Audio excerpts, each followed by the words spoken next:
Ito is masasabi ko mas magaling siya kaysa kay Kital 120. What? Ano naman yan? Oo. Parang Barbie? Si Mirage 911 to mga kalapatids. First overall Porsche? Oo. First overall natin this year sa Firebirds category. Wow! Oo.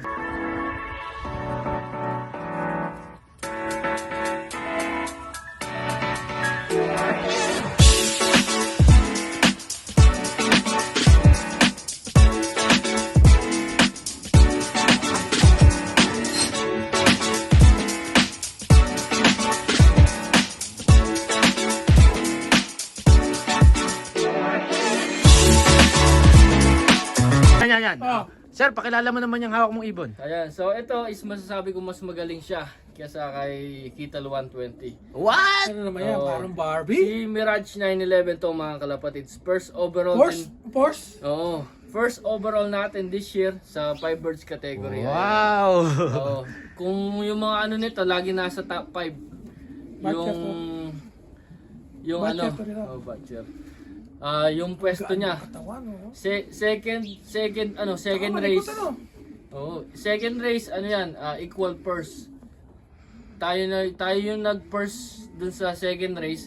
Kasama siya, sabay lang silang pumasok sa trapping natin, no. Ayan siya.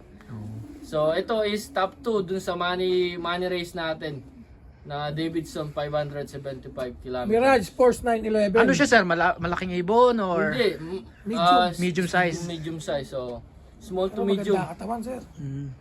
Pero bilog siya, ano? Yung kill, sir, ano masasabi mo, Sir Brian, sa kill at sa ano? Ayos, oh. Mas malaki si Kital 120 kumpara dito. Okay. Yung kanina, malaki. Hindi, take note kasi ang hen kasi kapag nag-itlog, nag-breed, lumalapad lalo. Kaya Kakto. kak pala yan, sir. Oo, Kak pala yan. Pahawak nga, sir. Oo. Kita naman natin, oh. Hindi pa natin binubuka, bumubuka na ng kanya, oh. Pink na pink.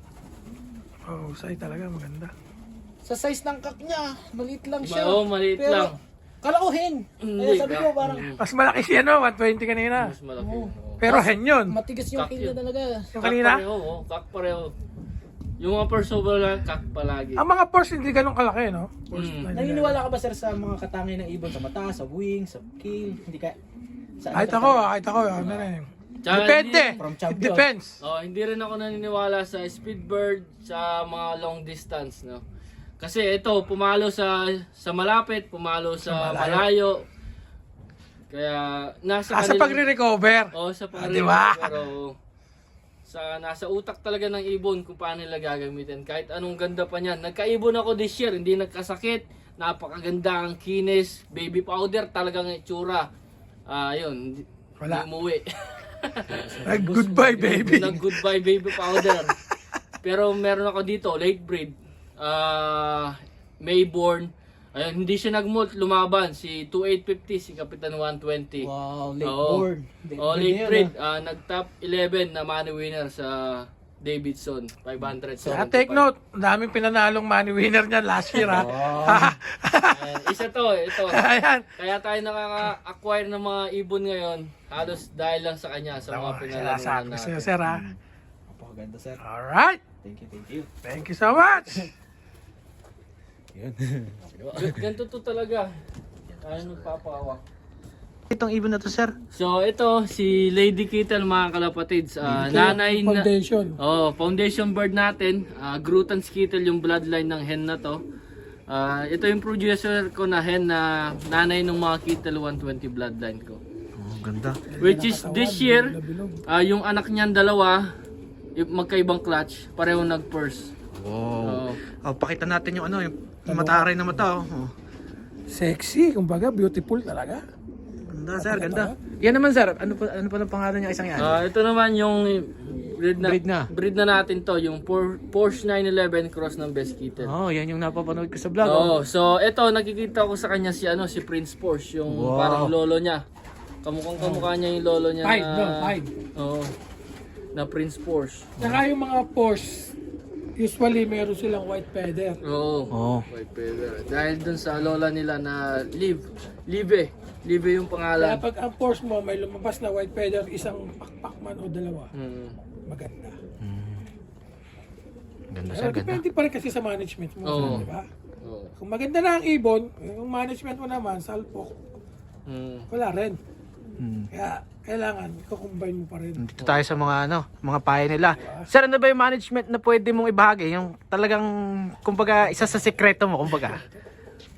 Yung sikreto ko pag race season na is yung pinaka talagang tumutulong sa akin is yung darkening system. Darkening. Mapa body mold, mapa fully mold yung mga young bird natin para pagdating ng August, September, October, Duluhan, kung duluhan, di ba? Duluhan yung labanan with the talagang mold yung katawan nila, hindi sila nagmo-mold kasi dito sa Canada.